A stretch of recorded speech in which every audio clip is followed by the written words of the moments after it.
La semaine passée, je regardais un film fait par le metteur en scène italienne, l'acteur à l'époque des années 80, où il a joué l'inspecteur dans la série La Piovra et qui a été montré sur la télé de l'URSS. Voilà.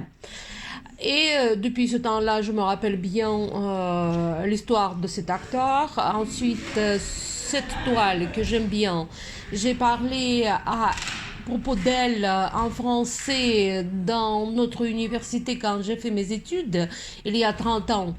Et le prof a dit que ce n'est pas un jeune homme au lutte, mais c'est une jeune femme au lutte.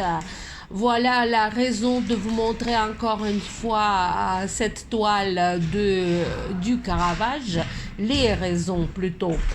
Et en plus, non seulement le film, j'ai acheté le livre en français, tout neuf, jamais lu, mais qui a été édité en l'URSS dans les années 80 par l'édition Aurore. C'était une édition qui a fait les livres en toutes les langues, en toutes les langues essentielles du monde entier en URSS. Ça, c'est la toile qui est appelée Le jeune homme au lutte, mais du peintre français Nicolas Tournier. Mais à l'époque, dans le livre que je lis maintenant, c'est justement Bartholoméo Manfredi qui aurait cru être l'auteur, qui aurait été cru être l'auteur de cette toile. Les deux toiles sont suspendues ensemble parce que l'influence du Caravage est bien claire. Je ne sais pas pourquoi, mais je veux toujours prononcer le Caravac. Peut-être il y a aussi ce type de prononciation, mais puisque j'ai jamais entendu de prononcer ce mot en français par des Français, je dis Caravage, le Caravage comme le dictionnaire le dit.